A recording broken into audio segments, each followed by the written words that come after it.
అధ్యక్ష, గౌరవ సభ్యులు చాలామంది, కొంతమంది చెప్తా, మీది కూడా నారాయణ రెడ్డి అన్న మీ పేరు కూడా తీసుకుంటా. గౌరవ సభ్యులు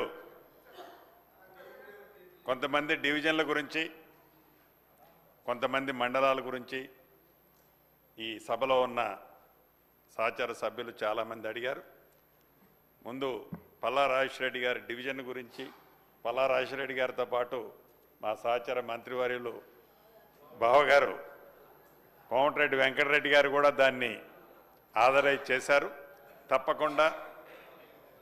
తప్పకుండా అది కలెక్టర్ గారి పరిశీలనలో ఉందని మరొకసారి తెలియచేసుకుంటూ, ఎమ్మెల్యే లక్ష్మణ్ కుమార్ గారు ధర్మాపూర్ డివిజన్ కానివ్వండి, నాగరాజు గారు వర్ధన్నపేట డివిజను, అదే రకంగా ఆ కార్పొరేషన్లో ఉన్న కొన్ని విలేజెస్ని డిలీట్ చేయమని కూడా అడిగారు. నేను కూడా అక్కడ ఒక సభకి వెళ్ళినప్పుడు అక్కడ ట్రైబ్స్ దాన్ని డీనోటిఫికేషన్ ఇవ్వమని అడగటం జరిగింది.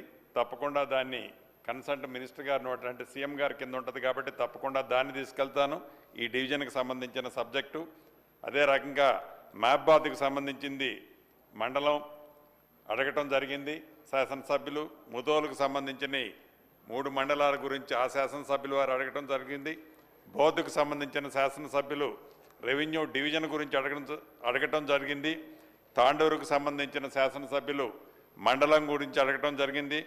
జడ్చర్ల శాసనసభ్యులు డివిజను మరియు కొన్ని మండలాల గురించి అడగటం జరిగింది. వేములవాడకు సంబంధించిన దాంట్లో సీనన్న వచ్చి చెవులో చెప్పిపోయారు, మాకు మన్నెగూడెం మండలం కావాలని, దాని గురించి చెప్పటం జరిగింది. అదే రకంగా ఖానాపురం డివిజన్ కావాలని గౌరవ శాసనసభ్యులు అడగటం జరిగింది. నారాయణఖేడ్ మండలం కావాలని నారాయణఖేడ్ శాసనసభ్యులు అడగటం జరిగింది. అదే రకంగా వేముల వీరేశ్వరన్న కూడా ఆడ నుంచి చేయెత్తుతున్నారు, మాది ఒక మండలం కావాలని అడుగుతున్నారు. ఇంకా సభ్యులు చాలామంది, ఈ సభలో ఉన్న సభ్యులు చాలామంది మండలాలు కావాలని అడగటం జరుగుతుంది.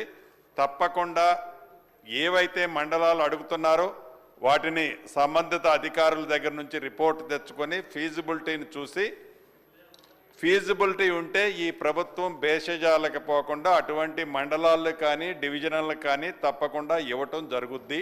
అదేవిధంగా ప్రధానంగా ఇక్కడ ఒక విషయాన్ని మనం గమనించాల్సి ఉంది. గత ప్రభుత్వంలో 31 మండలాలు 2 డివిజన్స్ ఆనాటి ప్రభుత్వం ఏర్పాటు చేసి ఇప్పటికి నాకు తెలిసి మోర్ దాన్ 2 years వస్తుంది. ఈ 31 డివిజన్లు కానీ 2 రెవెన్యూ డివిజన్లు 31 మండలాలకి ఏవైతే ఇచ్చారో ఇప్పటికీ మనం ఇంకా క్యాడర్ స్ట్రెంత్, ఆనాటి ప్రభుత్వంలో మండలాలు ఇచ్చారు, డివిజన్లు ఇచ్చారు, క్యాడర్ స్ట్రెంత్ ఆనాడు ఇవ్వలే. ఇప్పటికీ మనం ప్రాసెస్లో ఉంది. పూర్తిగాక పేరుకి మండలాలు డివిజన్లు ఇచ్చామే తప్ప ప్రభుత్వ పరంగా ఆనాడు వాటిని ఫుల్ ప్లెడ్జ్లో ఈనాటికి కూడా ఆఫీసులు కానీ టీము కానీ వాటికి లేని మాట ముమ్మాటికి వాస్తవం. గౌరవ సభ్యులు పల్లా రాజేశ్వరరెడ్డి గారు సోదరుడు అడిగినట్లు అది నిజం, నేను కూడా యాక్సెప్ట్ చేస్తున్నాను. ఒక నియోజకవర్గానికి సంబంధించిన 5 మండలాలు ఉంటే 2 మండలాలు 1 డివిజన్లో, 2 మండలాలు 1 డివిజన్లో, 1 మండలం 1 డివిజన్లో ఉంది అని చెప్పారు. గౌరవ సభ్యులకి రాష్ట్ర ప్రజలకు కూడా ఇంకొకటి విన్నవించదలుచుకున్నాను. ఒక డివిజన్లోనే కాదు, అంటే ఒక కాన్స్టిట్యున్సీ 3-4 డివిజన్లోనే కాదు 3-4 జిల్లాల్లో కూడా ఉన్నాయి. ఉదాహరణకి ఇల్లెందు ఉంది, అదే రకంగా ఇల్లెందు 4 జిల్లాల్లో ఉంటుంది. అదే రకంగా పొన్నం ప్రభాకర్ సహచర మంత్రివర్యులు కాన్స్టిట్యున్సీ వచ్చేసి 3 జిల్లాల్లో ఉంటుంది. ఈ రకంగా 1, 2, 3 కాదు, రాష్ట్ర వ్యాప్తంగా అనేక నియోజకవర్గాలు సింగిల్ జిల్లాలో ఎక్కడా లేదు, కనీసం 2 జిల్లాల్లో కూడా లేవు. 3-4 జిల్లాల్లో రాష్ట్ర వ్యాప్తంగా ఒక్కొక్క నియోజకవర్గం 3-4 జిల్లాల్లో ఉంది. అదే రకంగా 3-4 డివిజన్లలో కూడా ఉన్నది ఒక్కొక్క నియోజకవర్గం.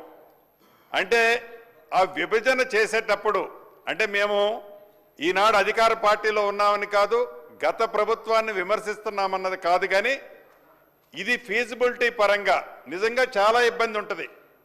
ఒక శాసనసభ్యుడు ఒక కలెక్టర్ గారితోనో ఒక ఎస్పీ గారితోనో ఒక ఆర్డీఓ గారితోనో లేకపోతే ఇద్దరు ఆర్డీఓలతోనో ఫ్రీక్వెంట్గా ప్రజల సమస్యల కోసం ప్రజల కష్టాలు తీర్చడం కోసం వారు అడిగే రిప్రజెంటేషన్ షార్ట్ అవుట్ చేయడం కోసం అప్రోచ్ అవ్వడానికి కంఫర్ట్గా ఉండేది.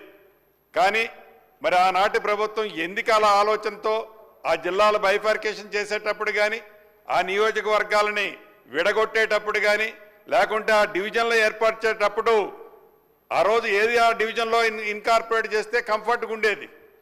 అలా కాకుండా చల్లా చెదురుగా ఏ నియోజకవర్గం శాసనసభ్యుడు ఆ నియోజకవర్గం సంబంధించిన పరిపాలన మీద దృష్టి పెట్టకుండా ఉండే విధంగా స్కాటర్డ్ చేసి ఆ స్కాటర్డ్ చేయటం వల్ల ఆ శాసనసభ్యులకి ఎంత ఇబ్బంది కలుగుతుందో ఆనాడు ప్రతిపక్షంలో ఉండి ఈనాడు అధికారంలో ఉన్న మాకే కాదు, ఆనాడు అధికారంలో ఉండి ఈనాడు ప్రతిపక్షంలో ఉన్న శాసనసభ్యులకు కూడా చాలా ఇబ్బంది అవుతున్న మాట వాస్తవం. ప్రధాన ప్రతిపక్షమని కానీ ప్రధాన ప్రతిపక్షంతో పాటు మిగతా ప్రతిపక్షాలన్నీ వారు మనస్ఫూర్తిగా దీని మీద ఒకసారి రీథింక్ చేయాలి అనే ఆలోచన ఉంటే గౌరవ ముఖ్యమంత్రి గారితో అధికార పార్టీలో ఉన్న మా సహచర శాసనసభ్యులతో మంత్రులతో తప్పకుండా చర్చించి మీకు పాజిటివ్గా దీన్ని మనం ఒక కంక్లూజన్ తీసుకురావాలి అంటే పరిపాలనా పరంగా ఇది ఇబ్బంది అవుతున్న మాట మీకు కూడా అర్థమైంది కాబట్టి ఆ రోజు జరిగిన పొరపాటుని ఈ ప్రభుత్వం సరిదిద్దడానికి సిద్ధంగా ఉంది. దానికి ఆ ప్రపోజల్స్కి తప్పకుండా మీరు యాక్సెప్ట్ చేస్తే క్యాబినెట్లో డిస్కస్ చేసి దాన్ని తప్పకుండా తీసుకురావటం జరుగుద్దని గౌరవ శాసనసభ్యులు ఏవైతే అడిగిన వాటన్నిటినీ పాజిటివ్గా ఈ ప్రభుత్వం థింక్ చేస్తుంది.